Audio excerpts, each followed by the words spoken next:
Hello ladies and gentlemen, I am Galahad and welcome back to another episode of Crusader Kings 2. Now before I get into today's episode, I just wanted to say a big thank you and a big shout out to two people. First off is Joshua Potts from the Medieval Podcast.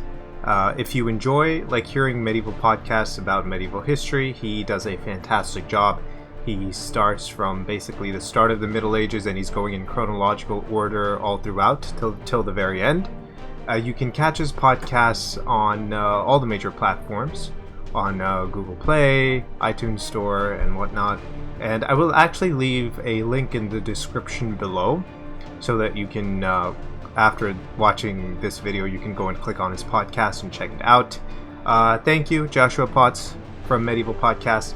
Second big thank you I would like to give to, and big shout out to Me Am Not Bizarro. He is an Alliance member and actually a leader of our Alliance in DC Legends, so big thank you to him. And of course I'd like to welcome all my new subscribers. I'm very happy and very excited to have you guys on the channel, and yeah, let's continue. So what happened last episode? Last episode we actually murdered the king. And we are in prime position right now to take over the kingdom from his mother. So what we can do right now is we can actually murder her. So let's go into our into my plots and actually plot to kill Queen House De Rennes of Brittany.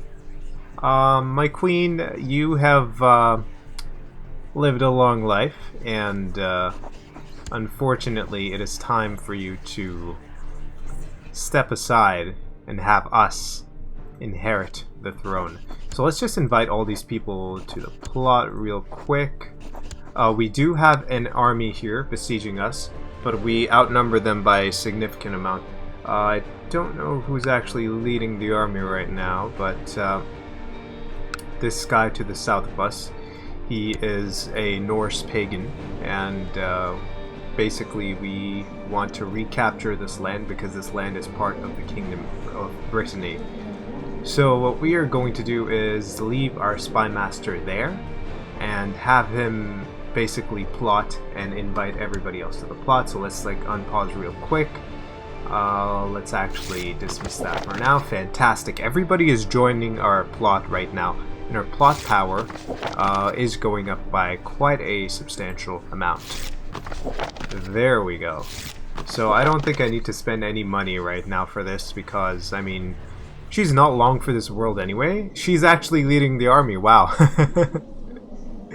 And now she's not leading the army anymore. So Crusader Kings 2 does that sometimes, or they're not leading, they are leading. But let's talk a little bit about some more history about the Kingdom of Brittany.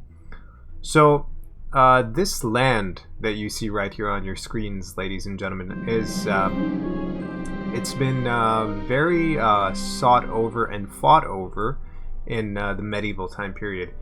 Kings of England and kings of France have always been wanting to bring this land into their fold because basically it acts as a good base, and it connects basically France and England. It's a good launching on point. Lots of times different kings of England like Henry II, Plantagenet, and so forth gave his sons counties and duchies in Brittany, so that not only could they stabilize their rule, because the end of an empire stretched all the way into France, a little bit of northern France, a little bit of southern France, and Brittany, and all of England, of course. So yeah, they had a huge empire, and because of them having such a huge vast empire, he needed vassals that were actually loyal to him. So he would basically have a foothold here in Brittany, and basically they would rule through that. My co-conspirator Primarco has let me know that Princess oh my god, these names again, ladies and gentlemen. House De Rennes of Brittany will die by poisoned wine at the upcoming banquet. Classic. So hopefully we can poison her and usurp the petty kingdom of Brittany, and after that we shall basically be king. And our next goal and objective will be to fight off these Vikings south of us, these Norsemen. Failure. Oh my god. She did not drink the wine, but was unable to uncover the conspiracy. Okay, so far she doesn't know what's going on right now. Let's see what she wants actually here. To the glorious Count Judicial, your wisdom and mercy are legendary. I offer you a gift of 200, and in return you owe me a favor. Oh, of course, she's being so nice. She doesn't know that we are going to murder her. So let's accept the cash with one hand and have a dagger behind her back in the other. I love it. I love Crusader Kings. It's very cloak and dagger. Let's accept that. And now, according to her, we are loyal. But she does not know. She does not know what she can't see. Bishop Primarach is an indolent, pathetic creature, unwilling to perform the simplest tasks or take the smallest responsibility. I should denounce his slothful attitude so that all can see it. He is a most disgraceful bishop. I think I am antagonizing him. Once he becomes my rival, I will be able to dispatch him. His personal combat skill is at a -9, and my skill is at a +15. So I have a little bit of an advantage. I'm not the best at combat, and actually let's not lead armies because I'm not the best military guy here. So I'm not a military tactician, I'm more of a intrigue focused guy. So yeah, let's egg him on a little bit more. Just as expected, Bishop Primarach is furious. The rumors I spread about him have really gone under his skin. Gotten under his skin. After all, how could he deny any of them in good faith? Perfect. Absolutely perfect. Everything is going according to plan. I'm not going to use this money right now, right away. We might need it in the near future because I might move my capital. Actually, no, I might not. What is a good county for a capital in Brittany? Since I don't play in Brittany a lot, my county's not too bad. Or this county right here, Rosen. Rosen isn't that bad. And the county right next to that, Nauned. Nauned isn't that bad either. Okay, so let's figure that out later.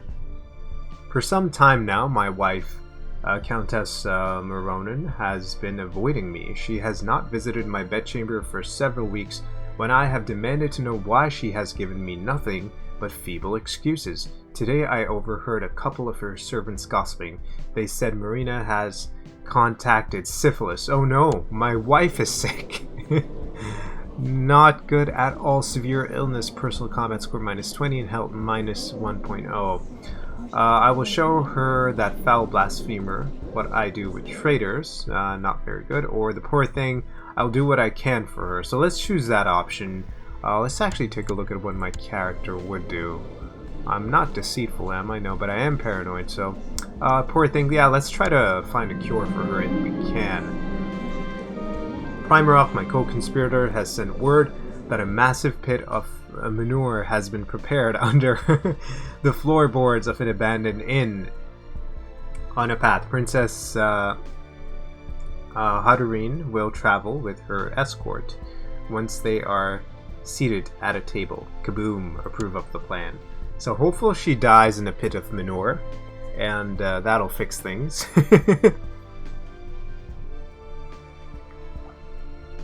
That's the crude humor in Crusader Kings 2, ladies and gentlemen.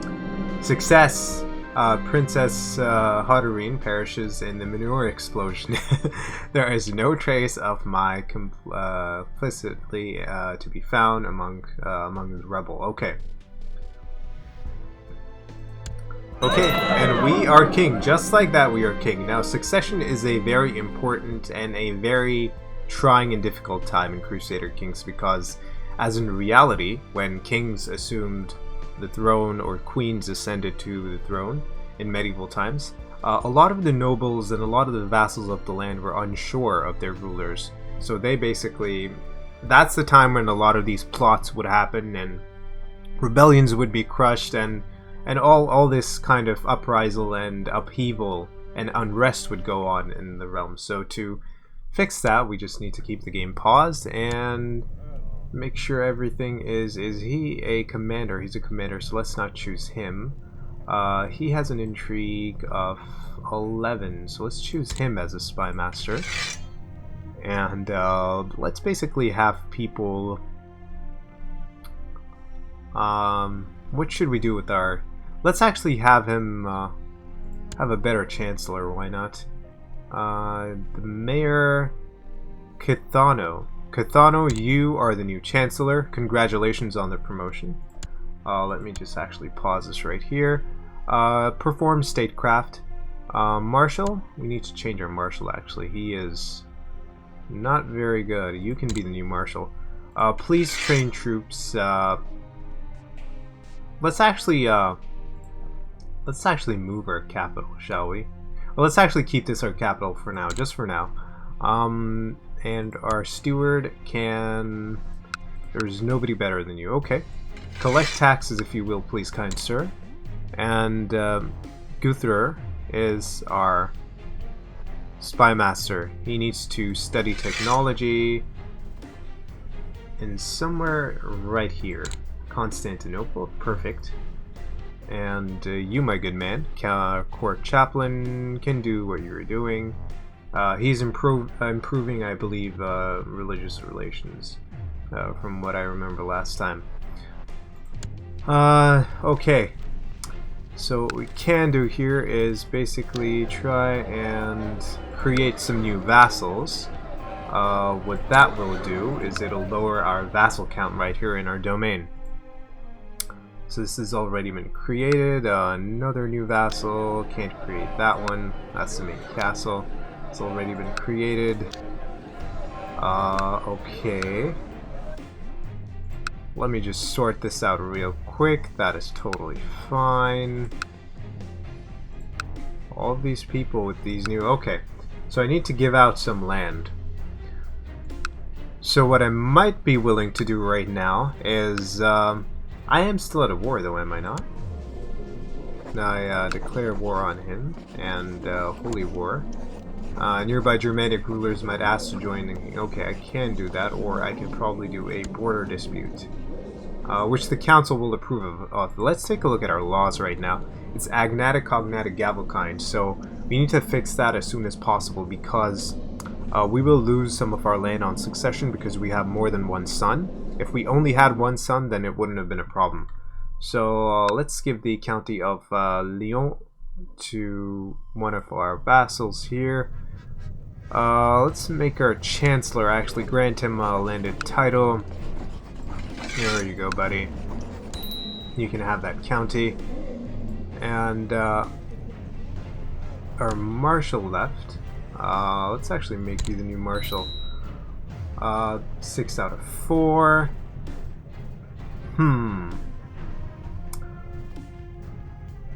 What if I gave my marshal Treger?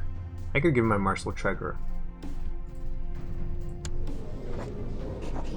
Grant him a landed title. Where is the county of Treger? There you go. Or Tregor, however you like to pronounce it. No, he would not accept it. Okay. Okay. Maybe if I can actually give one of my sons. Let me see here. He's 12 years old. Let me grant him a landed title. He can have the... Oh, he can have these counties. I don't want to give him a very powerful county, though. Maybe our old county, Dumnonia. Maybe I can give that to my son. Yeah, why not? You know what? The father had Dumnonia, and now that I've ascended to the throne, I can give my son the county of Dumnonia right there. Or no, he won't accept that. I can maybe move my capital. I could do that. Actually, let's give you Brockcrack. I mean, why not? You know what? I have to anyhow sort these things out. Dumnonia is not that bad. I think I will either move myself to... Let's have 5. 1, 2, 3, 4, 5. That has 5 as well. I'll actually try and make this the new capital. Why not? Let's make that the new capital. The county of Rosehan. The county of Rosehan, or Rosen. I like the sound of Rosen better. Let's make Rosen the new capital, shall we? So, our court chaplain, let's make you our new court chaplain. We still have one more county to give out. Let's give our... You know what? Let's give our court chaplain a landed title. Let's give him Traeger. There we go. I pronounce it differently every time. So there we go. Our steward, we can, since our steward left, we can probably, let's actually check in the world map. Go into the character finder and recruit a good steward. Diplomacy range, yes. Mostly my religion, any culture is fine. He's Irish, so he's Celtic, so not too bad, and he's got a stewardship of 20. So you, my man, can be invited to the court, and as soon as you are here, I can ask you to become our steward, and eventually appoint counselor. Fantastic, you, my man, can collect taxes in my capital. Train troops, please. And you can perform statecraft and research cultural tech. And everybody's doing their job right now. I can create 2 titles. I can create the Kingdom of Brittany, which I will be doing fairly soon. It costs 388 ducats, so it's a good thing that we didn't use up all those ducats. The world is a dangerous place and devious plots are everywhere. Rumors have reached you that people are conspiring to kill you. I must be careful. So, with that being said, ladies and gentlemen, now that we've sorted out our realm a little bit, what we need to do next is get off of intrigue focus and maybe choose the war focus when we can, because I want to basically try and gain some more land here in this episode, but I can't go against France, and I'm too weak to go against England, so maybe some land in Wales, since Wales is all, what do you call it, all split up between minor lords. Sorry, ladies and gentlemen, as I take a sip of my water. I think, yeah, I think this is probably it for this episode. I don't want the episodes to drag on too long. I want to keep it either 20 minutes or under. So thank you for watching. Please leave a like if you enjoyed this episode, and don't forget to subscribe if you like either medieval gaming or medieval history in general. And I will see you next time.